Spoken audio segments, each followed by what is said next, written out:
The Chosen People is chapter 2 of the book, The Desire of Ages. For more than 1,000 years the Jewish people had awaited the Saviour's coming. Upon this event they had rested their brightest hopes. In song and prophecy, in temple rite and household prayer, they had enshrined his name. And yet at his coming they knew him not. The beloved of heaven was to them as a root out of a dry ground, he had no form nor comeliness, and they saw in him no beauty that they should desire him. He came unto his own, and his own received him not. Isaiah chapter 53, verse 2, and John chapter 1, verse 11. Yet God had chosen Israel. He had called them to preserve among men the knowledge of his law, and of the symbols and prophecies that pointed to the Saviour. He desired them to be as wells of salvation to the world. What Abraham was in the land of his sojourn, what Joseph was in Egypt, and Daniel in the courts of Babylon, the Hebrew people were to be among the nations. They were to reveal God to men. In the call of Abraham, the Lord had said, I will bless thee, and thou shalt be a blessing, and in thee shall all families of the earth be blessed. Genesis chapter 12, verses 2 and 3. The same teaching was repeated through the prophets. Even after Israel had been wasted by war and captivity, the promise was theirs, the remnant of Jacob shall be in the midst of many people as a dew from the Lord, as the showers upon the grass, that tarrieth not for man, nor waiteth for the sons of men. Micah chapter 5, verse 7. Concerning the temple at Jerusalem, the Lord declared through Isaiah, Mine house shall be called a house of prayer for all peoples. Isaiah chapter 56, verse 7. But the Israelites fixed their hopes upon worldly greatness.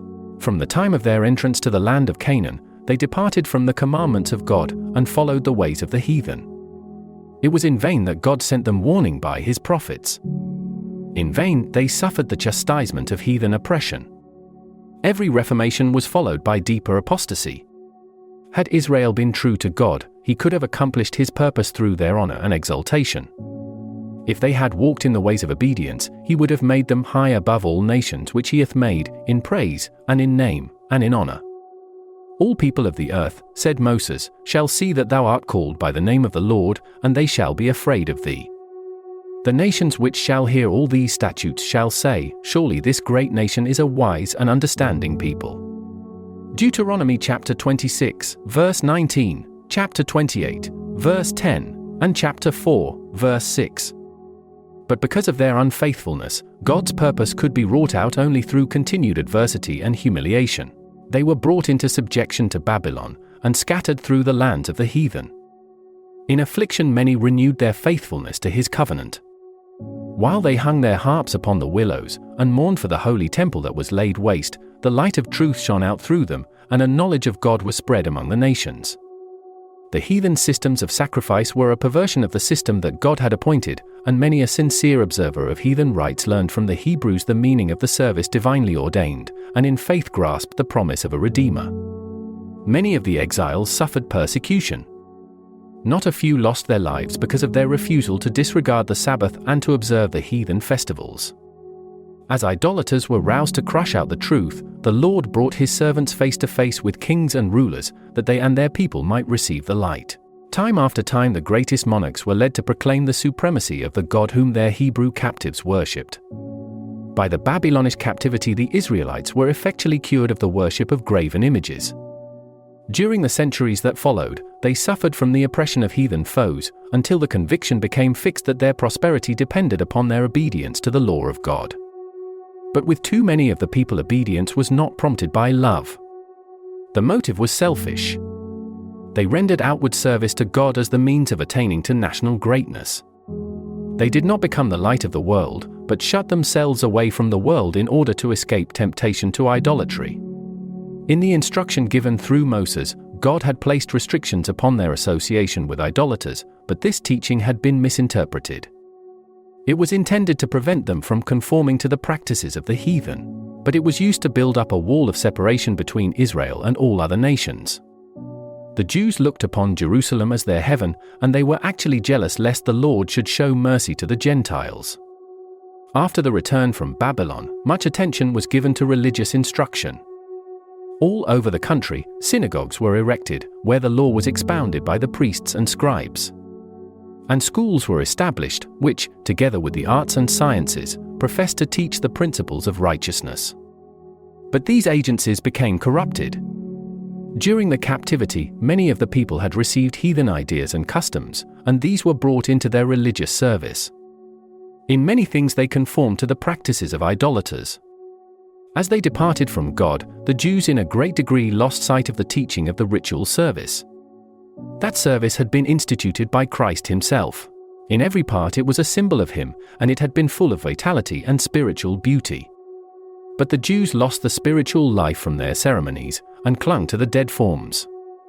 They trusted to the sacrifices and ordinances themselves, instead of resting upon him to whom they pointed. In order to supply the place of that which they had lost, the priests and rabbis multiplied requirements of their own, and the more rigid they grew, the less of the love of God was manifested. They measured their holiness by the multitude of their ceremonies, while their hearts were filled with pride and hypocrisy. With all their minute and burdensome injunctions, it was an impossibility to keep the law. Those who desired to serve God, and who tried to observe the rabbinical precepts, toiled under a heavy burden. They could find no rest from the accusing of a troubled conscience. Thus, Satan worked to discourage the people, to lower their conception of the character of God, and to bring the faith of Israel into contempt. He hoped to establish the claim put forth when he rebelled in heaven, that the requirements of God were unjust and could not be obeyed. Even Israel, he declared, did not keep the law. While the Jews desired the advent of the Messiah, they had no true conception of his mission. They did not seek redemption from sin, but deliverance from the Romans. They looked for the Messiah to come as a conqueror, to break the oppressor's power, and exalt Israel to universal dominion. Thus, the way was prepared for them to reject the Savior.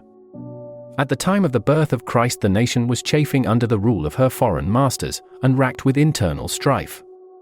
The Jews had been permitted to maintain the form of a separate government, but nothing could disguise the fact that they were under the Roman yoke, or reconcile them to the restriction of their power. The Romans claimed the right of appointing and removing the high priest, and the office was often secured by fraud, bribery, and even murder. Thus, the priesthood became more and more corrupt. Yet the priests still possessed great power, and they employed it for selfish and mercenary ends. The people were subjected to their merciless demands, and were also heavily taxed by the Romans. This state of affairs caused widespread discontent. Popular outbreaks were frequent. Greed and violence, distrust and spiritual apathy were eating out the very heart of the nation. Hatred of the Romans, and national and spiritual pride, led the Jews still to adhere rigorously to their forms of worship. The priests tried to maintain a reputation for sanctity by scrupulous attention to the ceremonies of religion.